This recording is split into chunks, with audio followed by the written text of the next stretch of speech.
asalaamaaleykum mbokk yi asalaamaaleykum mbokk internet yi nga xam ne da ngeen ñuy suivre ñu ngi leen di nuyee ñëpp ci seen tur ak seen sant fekk ku nekk fu mu toog toog loxo di ko wax salaamaaleykum tey nag ki ñu dalal monsieur Diokhané mu nekk une personne très importante très intéressante ñu bëgg waxtaan su ngeen gisee peut-être ñu invité ko tey parce que dañu bëgg benn pluralité d'idées autour d'un fait bu ngeen xoolee fan yi jël nañu camp bu nekk am na kenn kuñ fa am tey nag dañu jël koo xam ne pratiquement camp Pastef la bokk naam nekkul ci commune Médina mais mi ngi commune Dak Médina parce que Dak Médina dafay commencer plateau ba Fann romb Gueule Tapée Fass Colobane monsieur Diokhané ma bàyyi la déjà nga nuyoo avant ñuy commencer waxtaan.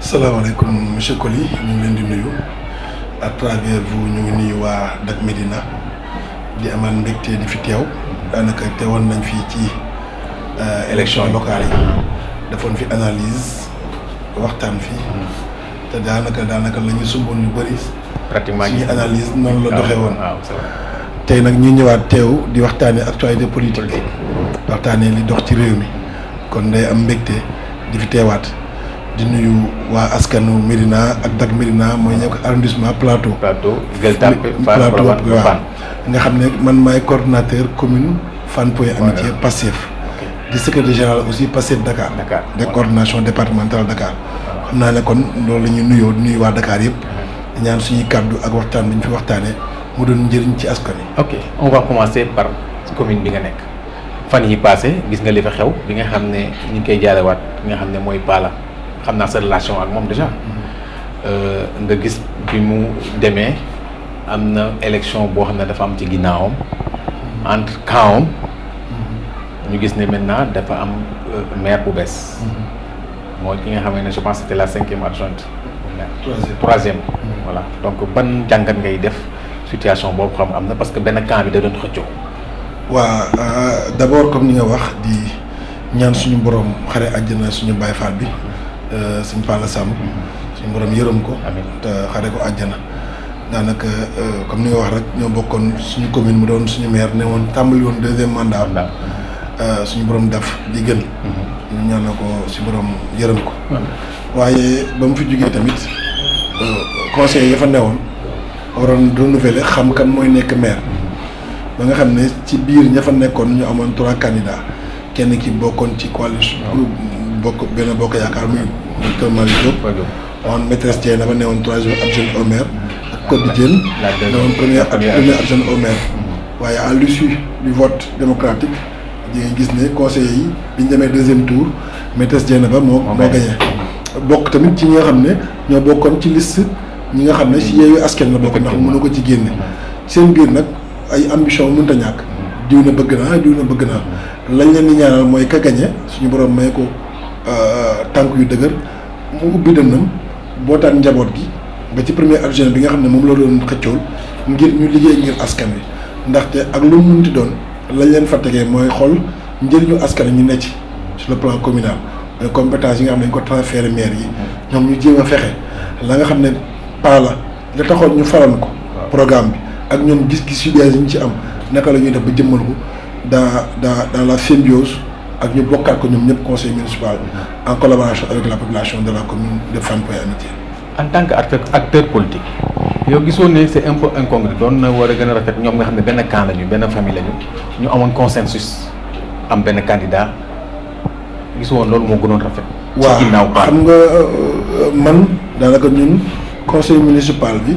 waa Pastef demuñu ci nekkuñu ci ndax li fi xewoon ci effectivement da ngeen am problème ci moment moo tax ba nga xam ne newuñu ci conseil municipal bi ba nga xam ñu ci ëpp ci kaw Palla Samb le maire sortant la ñoon moom mu bokkoon taxawu bokk ci Yewwi Askan Wi l'idéal aurait été comme ni nga wax moom un consensus benn candidat unique ndaxte nee nañ saa yu vote amee rek résultat dina am waaye mën na kase lu bëri te loolu laay dynamique bu muy yàq te ñoom comme ñoo àndoon gañe waroon nañ mën a toog waxtaan si biir taxawu Sénégal parce que ñoo ci ëpp naka la ñoo waxtaane ba am benn candidat loolu nag da amewul noonu forcément il y aura des conséquences politiques sur le paysage politique au niveau de la commune et que dina définir autrement et que chaque parti aussi aura du champ et beaucoup de travail à faire pour jéem a avoir le maximum de militants, de sympathisants sur champ politique foofu. Il y a des gens qui disent que Dieynaba dafa xaw a sax usurper affaire bi parce que kenn gisu ko parce que moom bi muy ñëw non seulement il n'est pas politique mais amoon benn ambition politique parce que dafa ñëwoon pour jàppale terme yi muy utiliser càmmiñam nga xam ne mooy le maire mais au finish l'appétit vient en mangeant. Est-ce que c'est pas ça qui s'est passé? waaw li nga wax je me rappelle le maire Palla Samb da ko doon wax mu ne ko yow sama jumelle nga moom tamit mu ne ko ne sama jumeau nga man duma politique mais ñoo bokk ak commune bi Palla da ko wax ne dama gis li ngay def ma bëgg nga jàppale ma moom mu ñëw jàppale ko ñëwoon nekkoon 3e adjoint au maire waaye xam nga politique des fois chez la nature a horreur du vide et que yow mën nga bañ ay ambition mais ñi lay wër ñoo lay créer ambition wutal la ambition te loolu tamit c'est pas interdit c'est du crime tamit ni ku nekk am na yéene ca ba nga nekkee mu nga bañ au départ mu nga bañ am ay ambition politique. on dit que l'ambition c'est l'essence de la vie. c'est l'essence de la vie au départ mu nga bañ ambition yooyu da ngay jàppale sa xarit mais soo demee ba sa xarit newu fi yéeneen jëma am kenn mënu la tere yow sa bopp nga ne yéeneen boobu mu am dama koy eggali donc mënoo ko tere comme tamit mënoo ko tere code bi nga xam ne moo doon premier adjoint au maire pour man ñoom ñaar ñëpp seen yéene ci commune bi kenn mënu leen ko tere. mais ñun dañ ne waaw li doon rafet. waaw loolu doon rafet. mooy ñu waxtaanee ko ñoom seen biir ba am kenn rek loolu moo doon li rafet. certainement essayé nañu. waaw peut-être. mais ñenn dañuy wax ne ki gën a légitime. dañ koy wax code la parce que moo gën a xeex ci affaire bi. waaw xam nga légitimité man bëgguma dugg si biir ñaan dans le secret des dieux de taxawu Sénégal. parce que su doon passif la. boobaa naa wax ban taxawal ak benn doxin la ñu waroon def. léegi ñoom nañ def ba lii am seen cuisine interne la. mais man li ma ci am comme acteur bi nekk ci mbedd bi mooy jàppoon naa ne li nga wax mënoon nañ ko waxtaanee ba nga xam ne am benn candidat ba nga xam ne lenn li du ci feeñ du ci fës lu bëti waaye peut-être que li nekk ci biir yëpp mënu ma ko xam. waaw certainement li ngay wax ni day explique y aura des conséquences politiques fâcheuses yoo xam ne dañ koy sentir ci magistère bi nga xam ne moom la kii am te sama dina am déjà déchirure day am ci conseil municipal bi ça va savoir et au résultat lan la ñuy am ci terrain bi c'est une question à se poser. waaw surtout nag sur le terrain man laay wax parce que comme néew ma ci conseil municipal man dama nekk ci terrain bi mooy acteur politique laa nekk ci commune bi amoon benn cartographie politique bu mu amoon où y avait le passif en termes de représentativité il y avait le Benno Bokk Yaakaar il y avait le Taxawu Sénégal maintenant maîtresse Dieynaba elle se réclame pas de Taxawu Sénégal et se dit que elle n'est pas politique aussi. waaw et que code elle est du Taxawu parce que elle part de la jeunesse féminine de Taxawu donc su fekkee ne yenn responsable perte na ko ci forcément la présence de Taxawu dans la commune peut être remise en cause waaw maintenant les deux pôles de Pastef de Benno vont être là cette bipolarité qui n'était pas bipolaire qui était tripolaire donc bipolarité boobu c'est à chaque pôle d'aller vers les gens de massifier de sensibiliser et de préparer l'échéance électorale future 2024.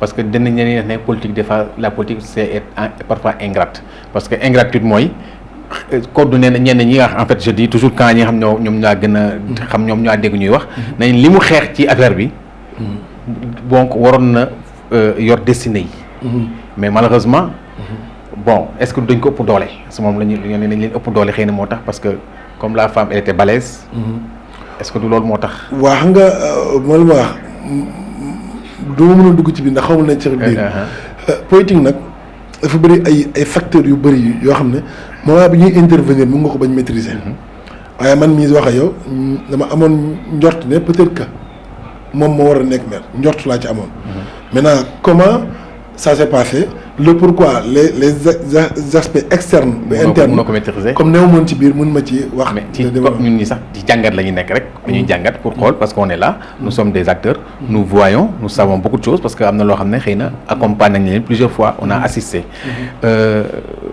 il y a un fait qui est là pas la ginnaawam ñi nga xam ne dañuy njabootoon pas la famille lañ doon wax dañu gis ne war na gën a rafet ñu mu demee bi mu demee yàggul trop ñu commencé déchirure commencé am ci ginnaawam alors que moom ñëpp lépp moom dafa jëloon ñëpp nekk benn njaboot mu jiite leen même pas peu de jours après mu disparaître mu am vraiment ce tohu-bohu derrière lui je pense que loolu bokk na ci taaru plateforme taxawu.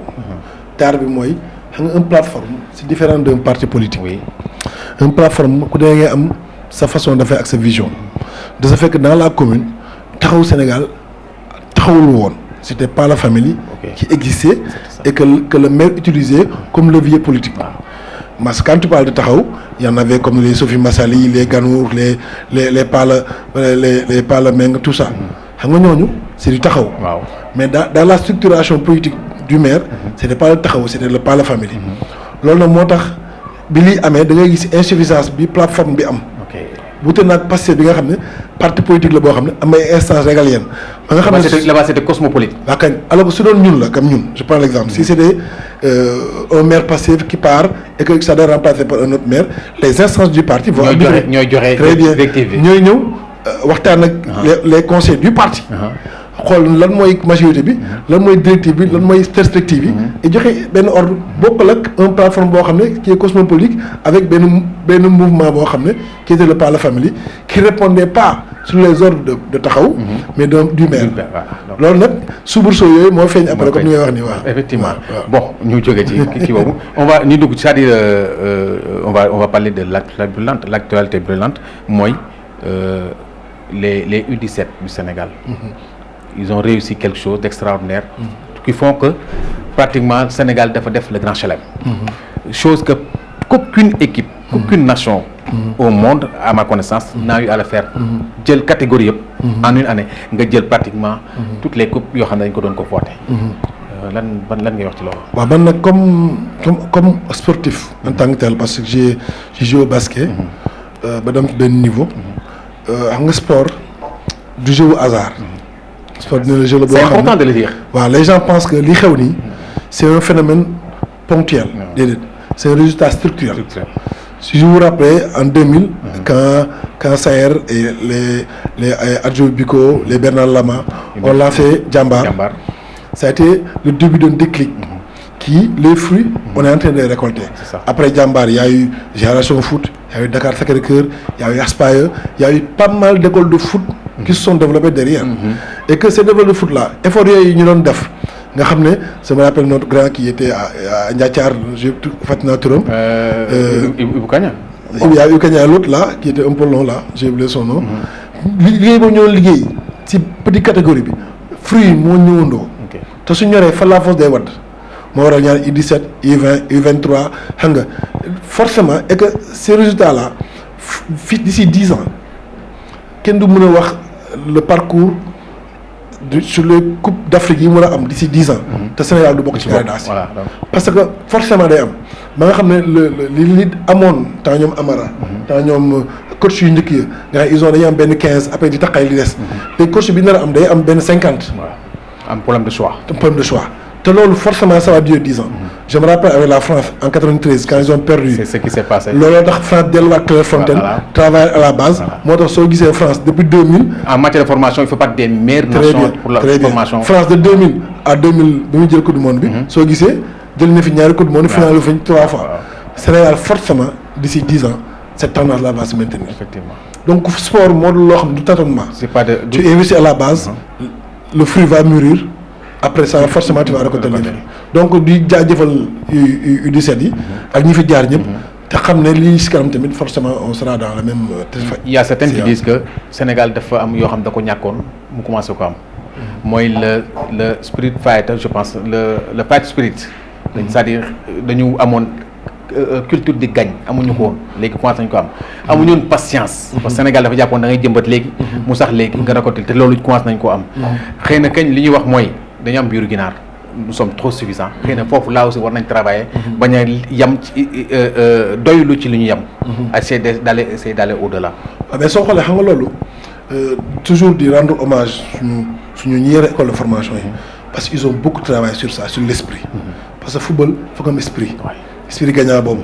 parce que soo gisee xale yi ñuy jël à bas âge di leen def ci ñoom loolu. moo tax.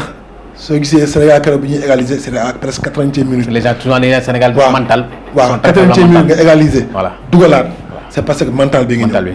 comprends nga soo gisee ni ñoom Sadio Mané ñoom ñëpp mental bi ñu am. c'est parce que dès le bas âge. ñu ngi ko commencé dugal ci xale yi. beneen aspect bu important mooy Sénégal bu njëkk ba dans notre culture sportive suñu amoon entraîneur tubaab gëmuñu ko mais soo xoolee tous les 5 coupes d'Afrique yi ñu jot yëpp sur les 2 ans. sont les nationaux les nationaux ñoo nekk ci bopp bi.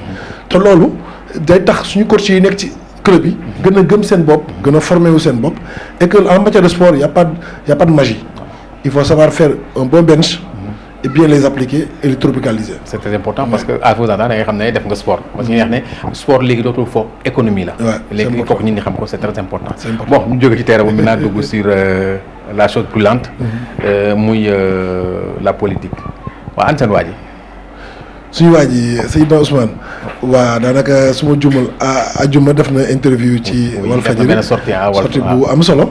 pendant 2 heures et quelques 3 heures et quelques même parce que version française olof bi donc kon mu ngi fi dafa nekk ci liggéey nekk Ziguinchor muy fa nga xam ne fa la nekk maire donc foofu la war a nekk sama juumul fa la ay waajuram dëkk fa la cosaanam mu ngi man rek man nga woo ma ne maa ngi Bawol ñooy lu tax mu dem Bawol xam nga loolu day ndoog wax jooju moom day xaw a kii xam nga yow ku ma woo ma ne maa ngi Bawol di Bawol c'est normal ba plus su ma ne woon maire Baba Garage bi sama dëkk fa mu ne ma dem toog fa di liggéey nga ne ma Abdou daa daw Baba Garage day xaw a day reetaan waaw mais en fait kon mais li ci doy waar mooy pourquoi moom mu warul nekk problème ak moom mu nekk problème c'est ça la question.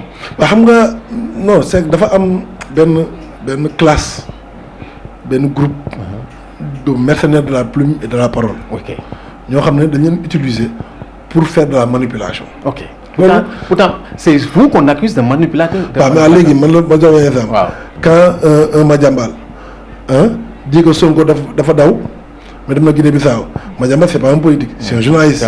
ñëpp xam nañu moom groupe bii. quand Cheikh Yérim dit de même chose sur un plateau. ñaa ñooñu on les dit des journalistes. donc où est la manipulation. on les dit pas ce sont des journalistes. waaw mais où est la manipulation. voilà c'est-à-dire fu ma fa waxee.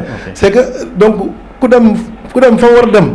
dafa liggéey nga ne dafa daw te parce que ndox mi dem foofu c'est un peu c'est xam nga nag femme sànq bi may ñëw benn jeune bu ma déglu muy Tafa Mbër day wax ba ci yàgg ma ne alhamdulilah li tax ma ne alhamdulilah ça rappelle il y a de cela 2 ans notre camarade frère Birame Souleye dafa toog ci plateau Maimouna Ndour Faye mu wax naan dañ jàpp Khalifa dëkk bi ne sell jàpp Karim waaye suñu jàkkee kii may mënoon na ko da ngeen taal dëkk bi mu ne ko nee duñu taal dëkk bi dañuy taal xel yi ak bët yi. ok taal xel yi ak bët yi moo jot ba ngay gis koo xam ne yaakaaroo moom yenn niveau d'analyse yi.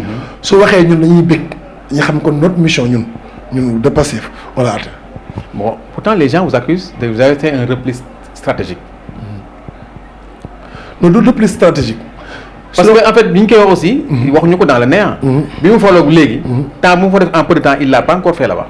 waaw ma jox la. et puis mu def ko ci camp benn situation bu précis. loolu mën naa ko analyser si deux choses. sur les 4 mois. oui les 8 convocations yu Sonko dem. fu mu ko jógee Ziguinchor dem. ok si la kër googu lay jógee. oui qui était là c'était pas waa Ziguinchor. oui wax na ko sax benn journée waa Ziguinchor yéen fii laa bokk. waaye li may dem Dakar waa Dakar ñoo ñëw di fanaan sama kër. di ànd ak man. ñoo leen di tëj. ñaata jeunes sur les 300 et quelques yi ñu tëj ci kaso yi. pratiquement infime partie li ci ëpp yëpp pratiquement. kon ce que veut dire que le combat à un moment T a été mené à Dakar avec les patriotes et les sympathisants qui sont à Dakar et ses environs. Mais à un moment T aussi le combat s'est mené à Ziguinchor. Et à un moment T le combat peut se mener à Mbacké. À un moment T le combat peut se mener à Saint-Louis. C'est pour te dire que Ousmane Sonko patrimoine national la. lu ma fay dal dama dal sama biir mbokk. donc lui il s'attend à tout. non il est prêt. parce que nga wax na ko nee na le pouvoir c'est pas une obsession chez lui. le pouvoir c'est-à-dire que natt suñu borom la. te nattu mooy lan mooy nga bëgg sa réew. xam nga koy na man Sénégalais yi ñooy wax ba xam ne damay doon candidat wala suñu borom. effectivement Sénégalais yi suñu ko deful lu suñu borom daganal ci man ma nangu ko. xam kon bokkul ak kii jàpp ne moom pouvoir bi da ko war a am kut ko kut Ousmane Sonko su ko soxlaa am kut ko kut am na yeneen jaaruwaay yu munoon def pour jot ko waaye dafa gëm ne ci li mu ne xeex ko mooy chemin bi nga xam ne mooy mun na ci egg sans compromis ni compromission ni jaay réew mi te loolu dafa am solo parce que réew mi ñu dañu fi di ko wut gi mu ko wut am na ñu ne ci ginnaaw su ko paree dañ koy jox yàkkal leen ko te moo ñu daloon moom nag bëggul pression boobu am ko man benn pression lu bëgg a santé ba ci ñaar mais pression suñu borom mooy li mu diggal ak suñu borom ak pression jeunesse bi mooy jeunesse bi lu ñu leen di wax te ñu yaakaar ko topp ko di ci perdre seen i vie perdre seen i alal seen i jot seen i lépp pression boobu moo ko gënal beneen pression bu mun doon donc du repli stratégique du dara waaye ci li mu ne la neex ba tey. mais est-ce que dina ñëw wala amu leen ci certitude parce que dina ñëw non xam nga wax na parce que en fait soo déglu discours am keroog c'est-à-dire dafa neex clair obscur dañ ko ci sentir benn instant nee na dina ñëw poser ay conditions mais benn instant da ngay dégg ci biir discours yi aussi mu defaat la volte-face ne en fait day defaat désobéissance civile. non defal volte-face dafa leeral. dafa ne ñàkk ñëwoom teewul procès bi ñi koy def amuñu blanc-seing mooy ne. bu programme bi dañ koy def. wax kañ te les preuves même su fekkee dañuy yokk contumace day am les preuves dañu leen war a xool juger suivant les faits ak preuves yi. mais sont les faits que j'ai dit quel que soit que la personne soit présente ou pas. oui deuxièmement xam nga nit ki soo koy fexeel. ba dugal sa bopp kàmm mooy quand tu prends la dame. tu lui dis que proxénétisme complicité de viol. day bokk ci c'est-à-dire que si viol bi. waaw femme bi ñi koy layool il faut que ñu prouver viol bi pour mu mën a complicité bi. donc ce que veut dire nee na même loolu sax su toogoon lu téye ñu ne amuñu blanc-seing pour def lu leen neex. beneen bi mu ne moom te yàgg na ko wax maa yàgg bëgg procès bi ndax procès bi c'est pas seulement le viol c'est parce que en sous-entendant y a un procès de complot. ok boo xam ne ci projet bi lay feeñee mu ne nag mais nag du ma nangu kilifa fu ma toll ci réew mi may ñëw comme ni amoon ñu may pamtee je veux que l'État en tant que tel la justice y compris ma donne les garanties de sécurité ba nga xam ne su ma jógee fii ñu ne ma 9h na la fekk tribunal que man ma jógee fi jaar Sébikotane jaar Pout l'essentiel c'est que 9h fekk ma foofu di bàyyi ma ñëw. dama déglu démb ou avant-hier je me souviens plus Abdou Karim Fofana. ma porte-parole du gouvernement. mu ne ku ñuy yóbbu chambre criminelle amoo ay conditions yooyu joxe ay garanties yooyu laajte amuloo ko qu'est-ce que vous répondez à ça. sax xam nga leen nit ku ñu fekk flagrant délit buy rey nit. muy rey nit laa avec des preuves palpantes dafa am ay droits. droit condition lu benn. donc mais condition mooy droit yi xam nga des fois xam nga Ousmane Sonko ce qu'il demande c'est qu'on lui donne ses droits xam nga ko lii droit mënul weesu nit ki mu ne man damay jug dem fekk tribunal. waaw droit moo ne ko. heure bii lañ la jox. fa ngay jaar suñu yoon newu ci. non droit attention là aussi. fa laay ñëw fa ngay jaar suñu yoon newu ci. en fait le problème aussi il faut. fa laay jaar damay bañ nga développement bi damay bañ nga yéen a am benn logique de communication ça je le sais très bien mais xam nga ne autorité. police autorité la. waaw gendarmerie autorité la. yow soo yoroon sa oto di dawal. nga ñëw fekk gendarme taxaw. muy la bul jaar fii jaaral fële doo jaar fi mu wax. d'accord nga. d'accord na c'est la même chose. waaw bàyyi ma développer. allez-y. waaw léegi est-ce que autorité boobu. oui est-ce que ne nga gendarmerie autorité. bien sûr. waaw noonu lay fekkee nit ci otoom. mu war a dem tribunal. loo xam ne la présence n'est pas obligatoire. ko toj otoom duggoo ko sa furgo nag yóbbu ko alors la présence n'est pas obligatoire. mais su nekk c'est-à-dire kii incarne autorité. si lui-même say droit yow. da ko enfreindre. tu as le droit de s'y opposer. oui parce que le droit s'applique à yow ak autorité bi. ça s'applique à tout le monde. Si l'autorité lui-même est en train de violer tes droits tu as le droit à toi de te défendre ci loolu te noonu demee bii passé nga mënu weesu mooy yow ñu ne procès en diffamation on dit que la présence physique de la personne est obligatoire nit ki di dem da ba ci yàgg nga koy gazé toj vitre mu ne dematuma loolu la def daa mu dem ñu bi këram mais nga ko faa ni ko yóbbu moo tax may la quand il dit des conditions su fekkee ne moom présence am day créer ordre day créer benn désordre ci public. waaw est-ce que aussi ki nga xam ne autorité parce qu'en fait il faut ñu comprendre aussi que yenn yi garant bi état la parce que man mi nga xam ne sama yoon nekkul ci procès bi sama yoon nekkul ci trajet bi am naa droit de me mouvoir dem et d'aller et de revenir. waaw mais su fekkee ne yow sama loolu yow le fait que nga war a dem tribunal da ngay enfreindre loolu est-ce que man état warul ma xool aussi pour def ma droit. waaw léegi mu posé ma tegale benn cas. oui xam nga Macky Sall saa yu jógee mer mu di dem palais dafa am ñuy tere seen i circuler. mais extrapolation lay def. mais ça l'exemple n'est pas bon. je m'explique damay expliquer. parce que état bi dina jël ay policiers. teg leen ba fexe ba fi muy jaar. mu dem fi normal Ousmane Sonko du man du yow. oui nit ki da nga koy mais du Macky Sall. d'accord du Macky Sall. voilà donc mais da nga koy nangu dayoom. waaw te nit ki ku ma woon tey tribunal su ma jógee saa mbokk jug. d'accord. da nga koy nangu dayoom. léegi la war mooy. sauf que sauf non attends c'est-à-dire sauf que avant muy dem. il fait l'appel. waaw il non xam nga. non c'est pas doo dem jël rajo yi ne sama mbokk yëpp.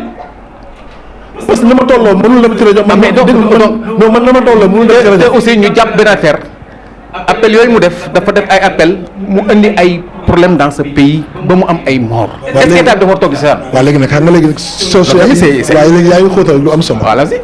xam nga moom dafa ne képp koo xam ne militant nga wala 50 ans suba na nga ñëw tribunal. waaw sachant que. tribunal ñëpp xajuñu ko. waaw dëgg ma da nga ñëw tribunal. waaw mais ñooñu ñu nekk ci biti.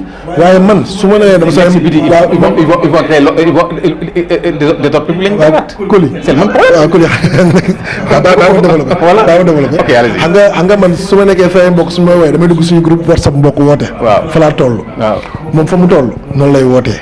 non su ma ko WhatsApp ne ko def WhatsApp. waaw dégg nga am ngeen WhatsApp mu def si WhatsApp. dégg nga wax moom na mu tollee. mu xajul ci WhatsApp. ndax kuy def laay am 96 000 vues xajoo ci WhatsApp. ok man su ma defee laay 202 vues laay am moo tax may yem ci WhatsApp. waaw ni ku nekk da nga tollee ngay ànd ak say mbokk. ok li am mooy police da nga exemple simple manifestation bi mujj F24 il y avait plus de presque 1 million de personnes. oui dem na ba jeex est-ce que ku ci am problème. am na grabuge quand même. non parce que quand je dis non lu muy yuuxu yi fa am loolu du grave bi loolu c'est en interne. après bu yuuxu parce que moi j'étais là-bas ba mu jeex xëy na xeex bi fa am sax les gens ne sont pas au courant. parce que xëy na dafa nekk. mineur d'accord kon comme c'est mineur. mais amoon sur 1 million de personnes moom mineur. c'est motul 1 million. waaw d'accord léegi exemple laa am jël. waaw léegi loolu exemple. waaw sagam loolu la force de l'ordre quadrillé ba mu am ci pendant 2 heures de temps. y a pas nga fa ne suñu bëggee am intention quadriller Ousmane Sonko mu ànd ak ay nitam dem tribunal du ñu ko def. état bi war na ko mën. mën na ko je dis pas war na ko mën da koo mën. parce que na mu def da isolé ko ba jàpp ko tëj vitram def ko su ko tegoon ci yoon mu dem. c'est que dafa am benn volonté manifeste mooy bugg koo toroxal parce que moo tax xam nga dafa ñuy bañ wax la ko. Ousmane Sonko ma nga tribunal saa bi fees na ci biti nit ñi nga fa fees dell Dak Médina jël ko CBS reprendre ko BBC reprendre ko image boobu la ñuy bañ mu am te loolu yàllaa ko may. ok li nga fa waxee de. image boobu la ñuy bañ mu am. xam nañ ni Ousmane Sonko su nee dañ lay jugé suba ñëw leen tribunal waxuma tribunal mais li ko wër day fees dell parce que loolay dayoom ci réew mi. kon le but recherché c'est de montrer que ñi ngi ànd ak moom. non non pas le but man mii di wax ak yow. waaye suñ ma nee Coly day njënd suba fii moom jot damay ñëw. parce que noonu nga toll. waaw Ousmane Sonko moo tollee noonu da nga fa waxee de. mais xam nga en fait c'est pas le but recherché. xam nga monsieur Diokhané le problème c'est que. am na le juge am nga procès xam nga nu muy demee. le juge loo gunge nit ki lu waa ji wax rek nee na làmb bu ubbateeg galgal ubbul làmb parce que qu'il y ait 1 million de personnes buntu palais de justice. du tere jugement bi fay la ñuy juge. très bien waaye léegi comme ni nga defee lu ko teree juge bi ne ko toogal sa kër ma def jugement lan ma bàyyi say comme ni nga wax sànq juge bi am na l'attitude. oui ne ko. waaw comme que yow sooy bouger. waaw mbooloo lay topp. waaw dañ ciy am jafe-jafe. waaw toogal sa kër na say avocat ñëw layool la. ñu defal ba defal vidéo conférence nga layool mun na ne c'est-à-dire que fu leen tollee foofu c'est pour dire que Ousmane Sonko naa leen de du Samba Ndiaye. c'est pas une personne ordinaire. waaw kañ nag. ça loolu ba kooku c'est une vérité. waaw kañ nag c'est pas une personne ordinaire. kon nag mënuñu ñoom c'est parce que c'est pas une ordinaire que mu war a outrepasser loi yi. mosul outrepasser loi. non mais les gens l'accusent d'appel parce que appel yi muy def noonu ñii dañ koy wax ne appel à l'insurrection. waaw léegi damay wax génne ma benn appellation quand il dit que demain dañ ma convoqué tribunal sama militant yëpp képp ku way jot may na nga ñëw fekk tribunal parce que c'est un procès public. waaw mais loolu day instruction. d'autant plus que xam na ne ñaari affaire am na ñi ni xaj ñi ci salle bi ñi ni bu ñu nekkee ci mbedd mi xam nga li ñuy wax ful. waaw léegi la gestion de cette foule là xam nga ful. waaw la gestion de cette foule là. waaw ñi ko wóolu c'est de la responsabilité. de créer les conditions foofu tribunal. non est-ce que je m'explique. pourquoi vous voulez dénier le responsable de la responsabilité de celui qui les a appelés. waaw léegi non mais moom dafa. non responsable fu mu yem kon. non woo leen jeex na. waaw parce que loolu lay droit am. mooy moo ni ñu nii. waaw dégg nga wax non je dis droit am la def moom. waaw xam nga Coly soo amee ngénte kenn du la tere woo seen mbokk ñu ñëw. ngénte nga wax. non exemple damay jox terre à terre. c'est pas man pareil. soo amee procès. waaw yàlla na rek jàmm. amiin kenn du la tere woo seen mbokk ñu ñëw. waaw waaw léegi yëpp koo xam ci sa Sonko. bon ok il y a. léegi nag moom su woowee ay mbokk ñu ñëw. yow xamoo li mu mbokkam. léegi yow mii ne comme que loi bi moo ne Abdou Samad am na droit ngénte comme que terewuñ ko ko. su ay mbokkam ñëwee mënoo ko ne sa mbokk dafa war a yem nii mënoo ne ko sa mbokk war ñu yem ci koñ bi. kon moom léegi yow ci ay droit am la yem ci ay droit am la yem Ousmane Sonko n'a jamais enfreint la loi. benn am na. ñaareel mooy suñu faral ñaar su génnee ay nit dee est-ce que da ngaa mos a jël Ousmane Sonko moom ak ñu mu ànd yore ay pistolet di dóor wala ay barre de fer di dóor. bon man léegi noonu fi ngeen fi dafa am important parce que loolu non xam nga ma wax loolu. nit ñi dañ ko tàmbal seen lexique. waaw c'est-à-dire que même certains journalistes moom su génnee ay nit dee la question bu ñu war a posé pas moom moo génne ay nit dee dañu war a posé question ñan ñoo rey ñooñu ak lu tax ñu rey leen. c'est la bonne question. parce que la bonne question mooy Ousmane Sonko bu ñuy génn ànd la ko yore pistolet ànd la ko yore jaasi ay militants la ànd ka yore loolu di ko def ñu lay wax. dañu fi maîtriser ngeen seen militant yi. ça c'est la méthode. il y a deux choses. xam nga ma wax waaw ñun am na y a une chose Ousmane Sonko depuis le bi ñu attaqué au niveau de Joal Fadiouth. Oui. Il a dit que dorénavant tout ce que nous faisons nous allons filmer ça. ok parce que boobu ba tey soo gisee on a renforcé la communication toute la partie vidéo. là vous êtes très fort. parce que mooy premier jugement ñoom la ñuy jox information bi réelle. mooy li xew en temps réel ci jox leen ko. mais sauf que ñoom ñu apprécier li mu bëgg nit ñi gis ko rek lay leen won. waaw léegi ñeneen ñi nañu filmer leen lu ñu bëgg. mais yéen waaw non xam nga da nga man su ma man mënu ma ñëw. ngay jaraaf jaraaf. man may reporter jaraaf. nga reporter GIA nga bëgg ma lay waxal say faute. donc mais yéen leen. bu teel ku lay defal say faute. waaw est-ce que du loolu la ñu ne rek di wax vous manipulez. non on manipule pas on communique. souvent mais dans la communication il y a beaucoup de manipulation. non on communique souvent notre angle de vue. waaw mais c'est là où. non quand sa caméra bi. caméra bi suy filmé. jàkkaarloo man lay filmé. problème sémantique sauf que la communication elle peut être manipulatrice. non jëli. on peut à travers la communication manipuler. on vous accuse yéen même li ngeen àndal sax dañ leen di manipuler dañ leen di wax ne da ngeen bu manipuler les gens. Comment? Pas plus que man lire naa comment il s'appelle Bokum Thierno Bokum. def na benn bind lire naa mu bind il parle de ça bon je pense que su ma parle dama ne en réalité Sonko nous montre tous les jours sa vraie nature. mu ne ay propos ak ay actam kenn mu ñu concilier wu ànduñu. waaw léegi ma exemple. mu ne toujours dafa am duplicité entre ses faits et ses dires. waaw nga loolu c'est très simple nga toog yow ne Sonko dafa am duplicité entre ses faits et dires da nga lan mooy lu factuel. kon su ma waxee loolu dama naan lii teg ci lii. loolu exemple Ousmane Sonko moom wax jàmm sax mu ne tous les hommes politiques Sénégal que ce soit de l'opposition ou de pouvoir koo ci invité plateau loolu question boo ko posé wiir Ousmane Sonko la mu jël. parce que. te moom Ousmane Sonko à part Macky Sall bi muy tudd rarement lay tudd keneen. ah mais li nga wax nii yow lii nga. waaw léegi loolu manipulation yow lii nga. waaw dama posé question est-ce que loolu manipulation. il dit ça non dama posé question léegi dama posé question est-ce que le fait que Ousmane Sonko moom il dit que moom il l'assume. waaw que ne moom lépp lu muy wax Macky Sall lay waxal. ok c'est pourquoi vous l'accusez tout de suite. non je veux dire alors que les autres. ñoom fu ñu dem. pour se faire voir pour se vendre. ils parlent d'Ousmane Sonko. léegi nag pour se vendre pour le faire. tu l'accuse de manipulateur sans avoir amené des preuves factuelles. Ousmane Sonko l'homme le plus constant durant ces 5 dernières années ou même plus ce pays-là amul ko gën a constant. ça c'est normal je vous concède ça. ah kan nag comment quelqu'un de constant. je vous le concède. on dit parce que yow il fait de la manipulation. monsieur Diop beneen facteur. oui xam nga dégg dañoo wax Ousmane Sonko day manipuler jeunes yi. oui loolu ñu ko wax. ok ñu ne ba ci yàgg ñu ne jigéen ñi léegi ñu ngi leen di manipuler. waaw ñu xaar ba ci yàgg ñu ne ma ngi passé ñu ne ma ngi manipuler mag ña. ñu xaar ñu ne ODAP ndongo daara ñu ne ay léegi mu ngi sa sëriñ sa. léegi sax ñu ne am na journalistes yoo xam ne Pastef lañu bokk.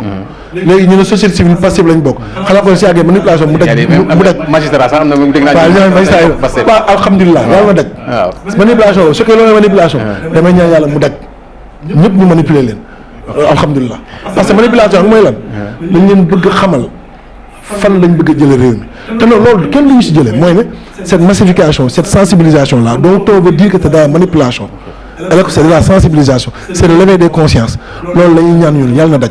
ok bon li nga may wax damay pousser dama am benn yóbbante boo xam ne dañ ma ko yóbbante pour ma laaj ko bon on dit pastefien parce que dama dégg leen sànni xëy na l'homme pastefien wala les patriotes. xam nga ñun parce que alhamdulilah depuis que le parti est né on compte plus le nombre de noms qu'on nous a tapé. oui Wahhabite salafiste Ibadou rebelle commando force spéciale homo passifien peut-être am na sax yeneen yuy ñëw bouddhiste. quelle raison kii non c'est pour dire xam nga am na lan moo kii ñëw bouddhiste. nous on est des patriotes. ok les patriotes. on est des souverainistes. on est des panafricains. mais un patriote warul woote quand même désobéissance civile ou civique c'est selon parce que des fois ma dégg ñu seen gars yi ñu ne civique des fois ma dégg ñu ne civil. xam nga lan laa njëkk a wax. Ouais. Ce mot-là c'est un mot français. Oui. qui existe qui est dans li nga xam ne moo ñu tënk ñun ñëpp. Oui. comme le mot résistance bi nga xam ne. Oui. Ousmane Sonko moo ko génn nit ñi xam ne mu ngi ci constitution bi c'est la résistance constitutionnelle. si nga c'est ça l'homme Ousmane Sonko. c'est que li ñu yàgg nëbbal ñun te mu tënkuñu moom lay génne wax ñu ne lii yoon may na leen ko yéen man su fekkee ne xam nga man quand je vois un magistrat ou un inspecteur des impôts donner son avis sur le comportement d'un journaliste xam nga fu waxee et que ce journaliste là n'a même pas le droit de donner son avis sur le comportement du magistrat y a problème. C'est important. est-ce que da ko gën quand man je me dis que quand man je dis que c'est un journaliste li ñu joxe du yoon. mais loolu laa war a am liberté nangu que le journaliste dit que la magistrature ni mu joxe woon. corporatif ñun dafa war a ñàkk. très bien Ousmane Sonko loolu la wax moom il est inspecteur des impôts il est homme politique. comment un magistrat ou bien un journaliste peut se permettre toog fu mu toog dal ci homme politique ak cet homme politique là n'a pas ce droit là. envers institution ça fait désordre. ça fait désordre moom nag loolu il veut qu'on crée de l'équilibre si ñu dëkkee ci réew mi man sama gis-gis bi mu am ci justice dama am droit wax ko. oui. comme ni justice bi amee droit wax lu ma gis ci journalisme comme kii ni inspecteur des impôts am droit wax mu nekkee inspecteur di fayoo ko 250 000 di am foo ko ma 500 000 par 3 mois mu ne kon inspecteur des impôts boo leen fi dégg moom ay milliards da ko sàcc moo ko wax keroog. ça c'est tout nouveau. non parce que non c'est pas toujours au magistrat. non c'est pas tout nouveau. c'est à tout le monde sauf les hommes alors que y a kenn wax benn kii mu ne les inspecteurs de ku nekk inspecteur de. Ousmane Sonko a été le premier à porter plainte un collègue des inspecteurs des impôts a été le premier à porter plainte là un collègue des inspecteurs des impôts au niveau gendarmerie fédérale kii Conk. kon kooku il fait pas du corporatisme Ousmane Sonko. day wax avec li mu yaakaar noonu la et quand on dit ça di yàq inspecteur des impôts yi mais ñu ngeen koy yàq te ñoom ku leen wax dara ñu xëy wax mais Sénégal ñëpp ko bokk. mais la justice su fekkee ne c'est ak yelleef joxul la ko am nga droit ne man samay droit dama koy jël maanaam comme ni nga ko expliqué quand on fait l'instruction ba instruction jeex ñu def renvoi en chambre criminelle le contrôle judiciaire day jeex. waaw doo ko jox passeport doo ko jox mu yéen mais soo ko téye di jaay force ak doole. mais man na droit li ko yoon may mu def désobéissance xam nga c'est pas nouveau c'est de faire comprendre au Sénégal xam nga avec Ousmane Sonko il nous a fait comprendre comment fonctionne la police comment fonctionne la justice ay retour de parquet mandat de dépôt termes juridiques yooyu sax ñun Sénégal suñu ko xamee des termes génériques. waaw yéen suñu ko xamee ñun laa ba xam comment ça fonctionne c'est grâce à Ousmane Sonko il nous a éveillé man nii j'ai fait économie ni Ousmane Sonko xamalee monnaie ban pouvoir la am ci économie ci développement ñun jàng nañ métti ba am ay xamee wuñ ko noonu parce que ni ñu ko jàngalee mais ñu ko tubaab bëggee Ousmane Sonko nous a montré autre comment faire la politique moo tax xale yi bëggaat politique nag ñooy wax seen xel di tàkk seen yaay di ko dégg seen papa yi di ko dégg ñëpp nii daan ñoom loolu nag moo lay wax manipulation alhamdulilah. bon ma question c'est lan ngeen di wax yéen des obéissances civiles ou des désobéissance civique. waaw man de terme ñaari terme yëpp. dama koy dégg ñaari ban dama dégg mais xamaguma ci ban moo ci approprié mais ñaari dama koy dégg. c'est woo say yelleef ñu jox la ko ba. waaw mais ce qu'il a dit. xam nga war naa sax du ma leen wuyooti. non xam nga dafa am lu am. ça c'est clair. waaw Koli man su ma toogee. oui di citoyen en plus nekk un leader politique. am ñu may déglu am ñu may représenté. ma bind 8 plaintes à la justice 8. justice instruit ci benn. mais ñenn ñi ni ñu koy wet ñeneen ñi. j'ai dit billahi instruit ci benn. les gens disent que da koy wax nii daa wax la benn ba exemple. quand il a porté plainte contre Bassirou Gueye au niveau de Ligage. et que le procureur général Ousmane Diagne a commencé l'instruction ñu relever Ousmane Diagne ñu relever ko changer ko ba pare un simple diffamateur quelqu'un boo xam ne sàcc na suñu xaalis ñëw porté ko plainte diffamation ñu toute la justice et que la personne son numéro qui dit que vaut 200 millions après ñu xëy mu volte-face en fait alors que la personne Ousmane Sonko il a des enfants Mame Mbaye n'a pas d'enfant. Mais Mame Mbaye n'a pas de famille. Mame Mbaye Niang il n'a pas été persécuté bu ñu jógee këram. mais attends. Mame Mbaye Niang bu ñu jógee këram. est-ce que persécution bi mu subir. j'ai dit Mame Mbaye Niang là. yéen vous négligez la persécution avant Ousmane Sonko. bu mu subir ci médias sociaux yi. bu mu subir ci médias yi. am na koy saaga tous les jours. Mame Mbaye Niang avant Ousmane Sonko. son propre camp. moom bu muy njëkk naan day démissionner. c'est son propre camp. la moo tax porter plainte Amadou Ba. la moo tax porter plainte. la question n'est pas là-bas. non la moo tax porter plainte kii B17. Joxane la question n'est pas là-bas. la question c'est quoi. yéen da ngeen taxaw publiquement ngeen accuser ko. ne vous détenez des preuves. et malheureusement ces preuves c'est-à-dire dem ngeen dilatoire. pas dilatoire. mais dilatoire ces preuves ont été apportées. où je m'explique. où Ousmane Sonko a été convoqué à la DIC. oui avant même procès bi. waaw mu dem yóbbu preuve yi. pour donner l'information. oui. Tu sais, la diffamation, c'était Mame Mbaye Niang. Sur quelle base le procureur se permet d'y ajouter faux usage de faux? Parce que jot na document moo tax. Comme ce document-là, comme il dit, c'est un pré-rapport, ñu bëgg ko suñu xool foofu yokk ci loolu. un pré-rapport n'est pas un rapport. waaw je dis, mais c'est un rapport. Le mot rapport n'est pas dedans. non auditeur nga. Ah non les termes ont le sens. Dans ce cas, le mot rapport, qu'est-ce qu'il fait dans le pré-rapport? Non, c'est un rapport qui n'est pas prêt. J'ai dit le mot rapport qui n'est pas prêt n'est pas un rapport. Le mot rapport xar ak xaru tabaski du benn. xar la. xar léegi d'accord léegi man xaru tabaski dafa war mot bu nekk xaru tabaski. waaw léegi man su ma ñëwee sàcc si xar bi. waaw yóbbu li ñuy wax sàcc nga xar. waaw après yaay wax naan xar bi xaru tabaski la wala du xar. mais non waaye xar moom sàcc naa. yaa ngi def glissement. encore une fois dafa ne la xar su ma ñëwee sàcc tout court c'est différent de xaru tabaski. su ma ñëwee sàcc xar. pré-rapport tout court c'est différent de rapport. j'ai dit l'essentiel il faut c'est-à-dire ce qu'il faut chercher en soi c'est quoi. c'est-à-dire que est-ce que oui l'essentiel oui mu ngi ci biir wala newu ci te loolu mooy l'essentiel l'essentiel quoi quand Amadou Ba lui individu personnel toog assemblée devant les représentants du peuple dit que ce rapport existe. lequel rapport. il a dit le rapport de ligage de l'inspection générale des finances IGF. ça existe moom jëkkul wax loolu. pas déglu ma xam nga yow mii soo nekkee fi ñu. IG la woon na. pas déglu ma Coly. te moom degré bu mu toll war na xam ne rapport IG mënu am foofu. Coly yow xam nga fi nga toog soo doon wax sama tur ne Abdou war a wax Abdou Samad Joxaay ne Abdou Samad Jaxump. oui dama naan la loolu teewul man ngay waxal. waaw teewul man ngay waxal. waaw mais joxaat nga boo wax Jaxump. mais c'est des rapports différents. j'ai dit teewul man ngay waxal. waaw foofu laa lay tontoo.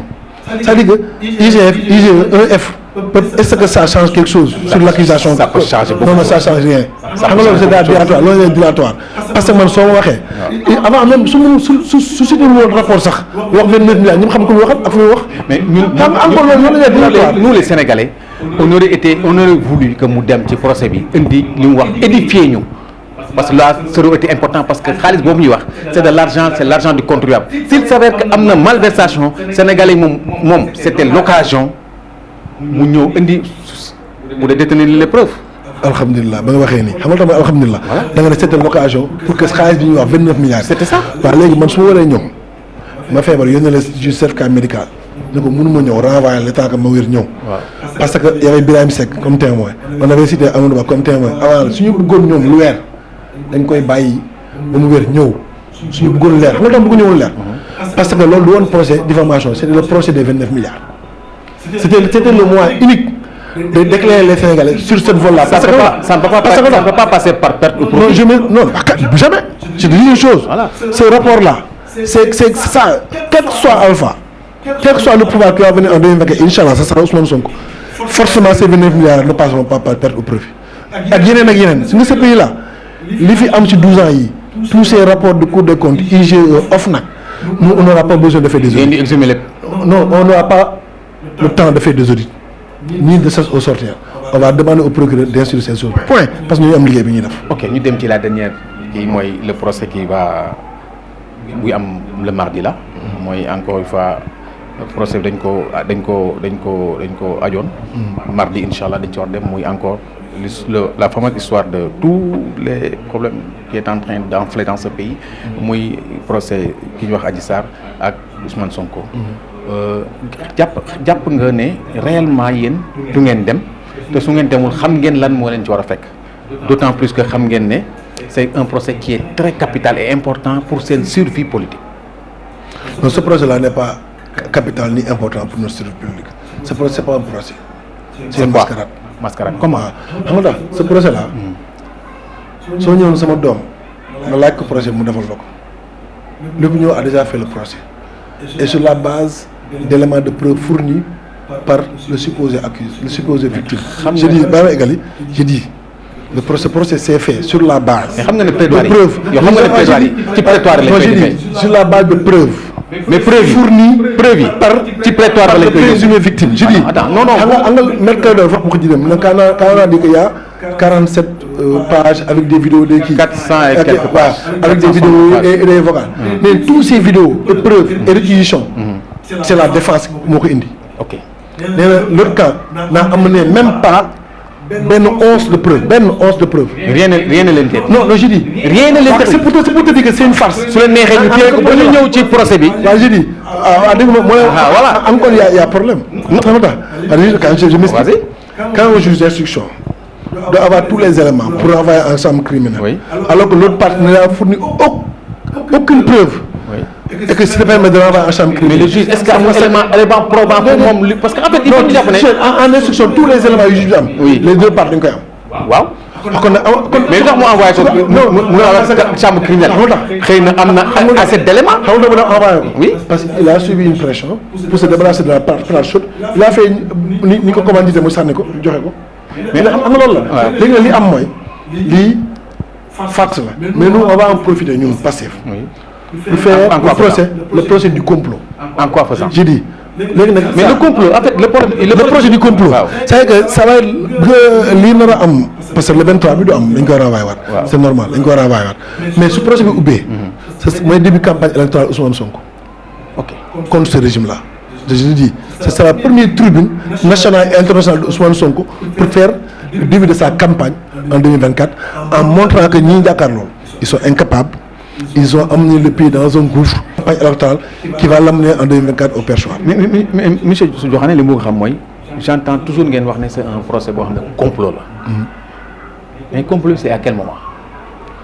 Le complot, c'est à quel moment? Le complot, c'est à quel moment?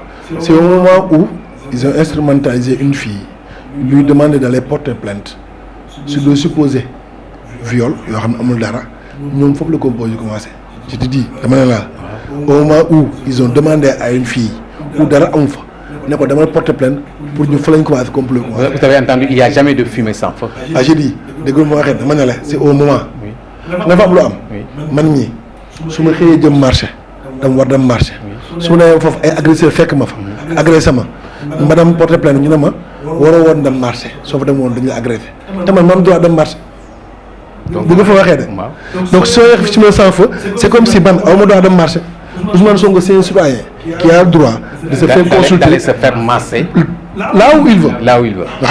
Maintenant, si des gens vous cautionnez quelqu'un qui veut aspirer à diriger ce Sénégal-là, d'aller se masser là où il veut. Ça, et vous cautionnez ça. Non, j'ai dit ça, c'est des termes. Non, j'ai dit quand moi j'entends la voix supposée d'une première dame appelant quelqu'un en disant que le président Néna 11h bar ñëwul maase ko, c'est sa vie privée, ça concerne ça. Sauf que je m'explique. Sauf que ce n'est qu'un homme public qui n'a plus de vie privée. Bah, je dis quand le président là aussi quand le président appelle quelqu'un pour venir le masser, c'est parce que moom le concerné.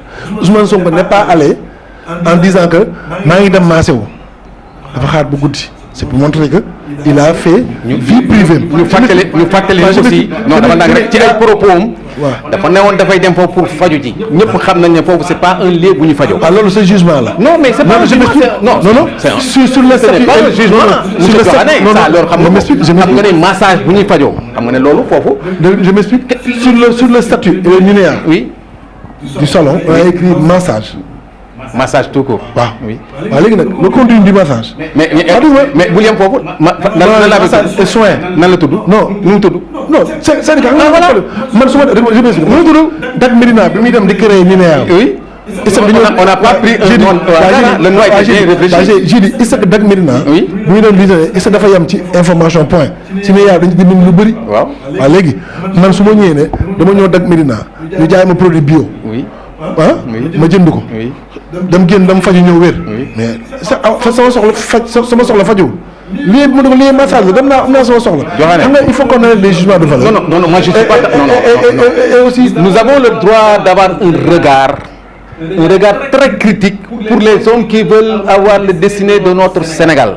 Ça aussi il faut que ñu nangu ko un homme bu bëgg jiite Sénégal dootoon un homme ordinaire dootu yow nangu nga. attends laisse-moi c'est pas un homme ordinaire.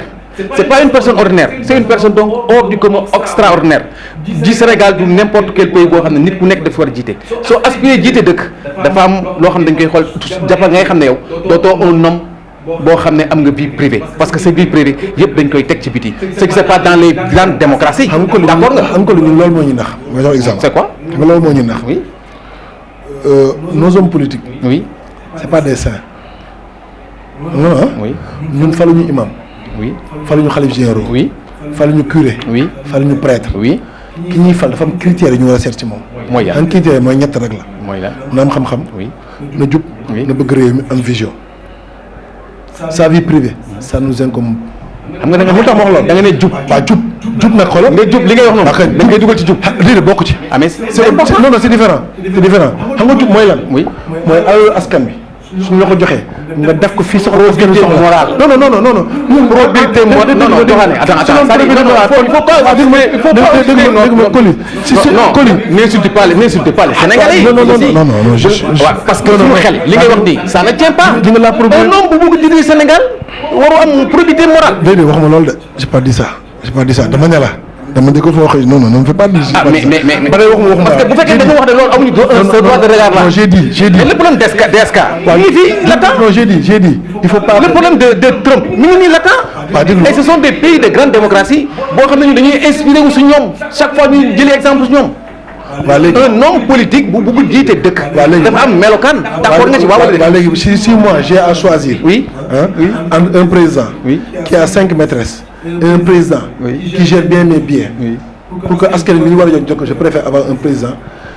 qui gère mes biens. Est-ce que c'est pas qui a 50 maîtresses. Est-ce que c'est pas un aveu de taille? Non, c'est pas un aveu. C'est pour te donner. C'est pas un aveu de taille que vous êtes en train de faire.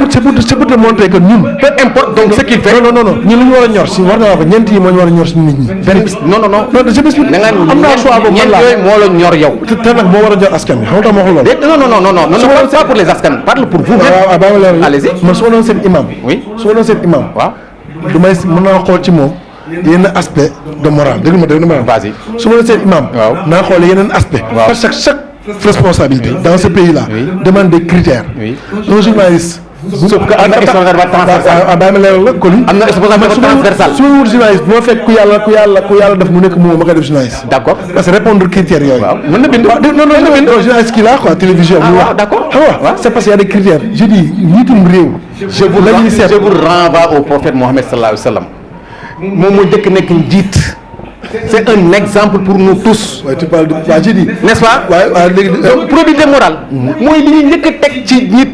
avant ñuy xalaat yeneen yi. je te dis une chose. il faut pas que vous occultez ça. Coly li ma lay wax nii. non parmi les hommes politiques yi nekk Sénégal. waaw kenn ëpp ci probité morale Ousmane Sonko. non je ne dis pas le contraire. je te dis je n'ai pas dit ça. non je n'ai pas encore dit ça. mais xam nga dama wax loolu. je n'ai pas encore dit ça. xam nga dama ne kenn ëpp ko ci ma mais sur le Coran je te dis. parce que li nga bëgg dindi. waaw kat dindi wu ma dama wax ne. parce que loolu il faut pas qu'on l'occulte. c'est une chose très importante pour le Sénégal. am naa droit. oui def sama classification. d'accord. waaw j'ai dit. mais boobu da ko ci boolewul. non ah mais nag. te daf ci am importance. j'ai fait ma classification. kon boobu bokk ci. non waxuma bokk ci. voilà j'ai dit. dans ma classification. man ni ma jàppee réew mi. oui faluma imam. waaw faluma prêtre. waaw faluma xalif généraux. waaw damay fal benn président. dans ma classification man je cherche un président boo xam ne jub na. waaw man loolu laa jàpp. waaw mooy alalu askan du ko sàcc. waaw te dina ko def ba mu dem ci askan benn. ok koo xam ne am na xam-xam. waaw mooy yóbbu réew mi foo xam ne dinañu jëriñ. waaw koo xam ne bëgg na réew mi. waaw ndax bëgg réew mi fa am solo. waaw fa am solo. waaw bëgg réew mi am vision boo xam ne fii ak 5 ans 10 ans Sénégal dina nekk fi après yeneen ñëw. mooy yërmande. c'est que yow waxu pilotage à vue ngay wax. ça dafa am loo xam ne dafa am importance. gis nga ki nga xam ne dafa nekk kàccoor. jub boobu ngay wax su jubee kàccoor dina dañ parce que dina jël li mu war a. non c'est vrai ku jub xool parce que li ngay wax moom moo jiitu. waaw ku jub c'est important. ku jub mënut a nekk probité morale c'est important monsieur Diokhané. da wax ju am solo. mooy lan yow da nga ne jub ci la nekk mën na ku jub mënut a nekk kàccoor. waaw nga loolu. jub non ku jub du kàccoor. waaw kay très bien kon wax na jub. mais kon. waaw ku jub mënut a ñàkk probité mënut a ñàkk moral. probité morale. waaw ku jub laa. waaw sama wax dafa lëmb lu damay ku jub. waaw mënut a ñàkk moral te moral boobu Ousmane Sonko nee naa la. waaw képp kuy def politique Sénégal. ok moo la ëppale. képp ku ne police Sénégal moo la ko ëppale moral boobu. d'accord je vous laisse votre dernier mot. waaw di wax ne man ñun xam nga saa yu ñëwee ci ay plateau. askan wi la ñu faral di wax. effectivement. askan wi alhamdulilah wax naa sànq sama njëlbeen wax ba ñun depuis 2016 2017 2018 2019. li ñuy wax ak askan wi tey askan wi jël na ko comprendre na ko. koo dem ci kër yi tout le monde est relais du projet de Pastef. tout le monde qui s'articule sur 3 choses essentielles muy la souveraineté mooy moom suñu bopp. mooy moomaat suñu am-am. teg ko ci ñub ak ce panafricanisme là mooy li nga xam ne Sénégal nooteel gu ñu teg pendant 60 ans mu deñ képp koo waxal sur tous les plans loolu dañuy sant suñu borom ba loolu réussir nañ ko la ca des nag mooy 2024 dañu naan achèvement rek la parce que le projet Pastef ce n'est plus le projet d'Ousmane Sonko ce n'est plus le projet de El Malick de Diokhane dëgg c'est un état d'esprit boo xam ne dafa law ci Sénégal loolu ñu ngi ci sant suñu borom di wax ne Sénégalais yi nag man su may sàmm dara ba gis ñàngoor di ñëw di ko sàmm ñun ñëpp nañ taxaw wër jur gi ba ñàngoor gi di egg si jur gi ñu ngi ciy woo Sénégalais yi ñu mobiliser te nekk en alerte nekk en résistance. merci mbokk yi gis nañu woon ñi ñu comprendre c'est un débat contradictoire c'est très normal c'est comme ça que ça se passe toujours fii ci Dak Médina ku fi ñëw dina la laaj pousse jusqu'au dernier attachement pour tirer toutes les enseignements yi nga xam ne ñi ni dañ koy wax li ñuy laajte nag toujours du suñu laajte mais ñi ni ñoo koy laajte parce que dañu bëgg ñëw pour leeral xel yi loolu mooy mission wu Dak Médina ñooy jox rendez-vous prochainement ak benn invité encore une fois maa ngi lay gërëm monsieur Diokhane bi ngeen nangoo ñëw suñu plateau ñaa ngi lay jox di sant bu baax di sant waa Dak Médina di nuyu waa askanu Pastef yi nekk Dakar yëpp rawatina sama commune Fann Point Amitié jërë ngeen jëf. merci et à la prochaine.